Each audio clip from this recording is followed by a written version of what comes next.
మీరు రావణ గారిని మాత్రమే చంపగలరు. మళ్ళీ పోలీసుల అదుపులోకి యూట్యూబర్ ప్రశ్న రావణ్. గుర్తుపెట్టుకోండి, నన్ను ఖచ్చితంగా చంపడానికి ప్రయత్నిస్తుంది.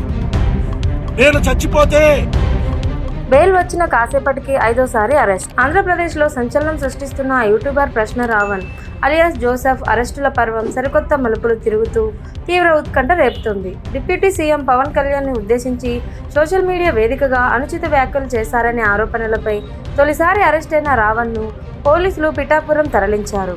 అప్పటి నుంచి ఇప్పటి వరకు ఆయనను పోలీసులు వరుసగా 4 వేర్వేరు కేసుల్లో అరెస్ట్ చేయగా అన్నింటిలోనూ కోర్టుల నుంచి బెయిల్ లభించింది. తాజాగా శనివారం ఎలమంచిలి కోర్టులో రావణ్కు బెయిల్ మంజూరై ఆయన జైలు నుంచి విడుదలైన కొద్దిసేపటికే నక్కపల్లి టోల్ ప్లాజా వద్ద ఏలూరు పోలీసులు ఆయనను 5వ సారి అత్యంత నాటకీయ పరిణామాల మధ్య అదుపులోకి తీసుకున్నారు. ఏలూరు పరిధిలో నమోదైన మరో పాత కేసు ఆధారంగానే ఈ తాజా అరెస్ట్ జరిగినట్లు తెలుస్తోంది. ఈ 5వ అరెస్టుకు కొద్ది నిమిషాల ముందు రావణ్ సోషల్ మీడియాలో విడుదల చేసిన ఒక సెల్ఫీ వీడియో ఇప్పుడు రాష్ట్ర వ్యాప్తంగా విపరీతంగా వైరల్ అవుతోంది.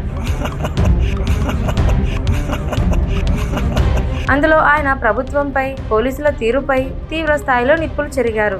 తనపై కావాలని వ్యక్తిగత కక్ష సాధింపు చర్యలకు పాల్పడుతున్నారని ఆయన ఆరోపించారు.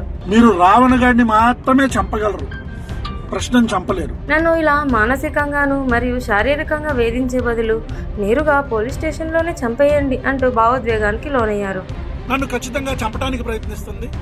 నన్ను రావణ అనే వాడి గొంతు నొక్కటానికి, నన్ను చంపడానికి ప్రయత్నిస్తుంది రాష్ట్రం. గత 3 రోజులుగా తాను పోలీస్ కస్టడీలోనే ఆమరణ నిరాహార దీక్ష చేస్తున్నానని, కనీసం నీళ్లు కూడా ముట్టుకోలేదని వెల్లడించారు. తనను చంపకుండా ఇలా రాష్ట్రంలోని అన్ని స్టేషన్ల చుట్టూ తిప్పినా తానే ఆహారం పూర్తిగా మానేసి ప్రాణాలు విడుస్తానని తీవ్ర వ్యాఖ్యలు చేశారు.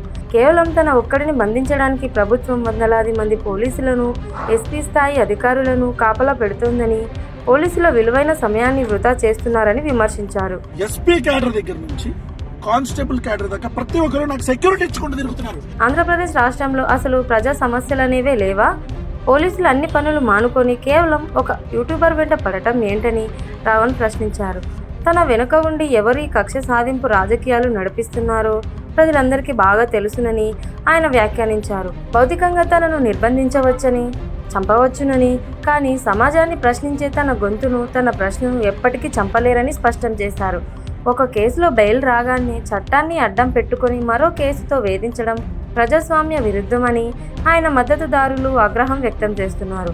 ఇదిలా ఉండగా ఈ వ్యవహారం కేవలం ఒక యూట్యూబర్ అరెస్టుకే పరిమితం కాకుండా ఏపీ రాజకీయాల్లో పెద్ద దుమారంగా మారింది. ప్రముఖ సినీ నటుడు ప్రకాష్ రాజ్ ఈ అరెస్టు పర్వాన్ని తీవ్రంగా ఖండిస్తూ ప్రభుత్వంపై ఘాటు వ్యాఖ్యలు చేశారు. ఒకరిని టార్గెట్ చేసి వరుస కేసులు పెట్టడం సరైంది కాదంటూ ఆయన చేసిన కామెంట్స్ హాట్ టాపిక్గా మారాయి. ప్రకాష్ రాజ్ వ్యాఖ్యలపై ఏపీ పర్యాటక శాఖ మంత్రి కందుల దుర్గేష్ తీవ్ర స్థాయిలో మండిపడ్డారు. రాష్ట్రంలో శాంతి భద్రతలకు విఘాతం కలిగించేలా ఘర్షణ వాతావరణాన్ని సృష్టించేందుకు కొందరు కుట్రలు పన్నుతున్నారని ఆగ్రహం వ్యక్తం చేశారు.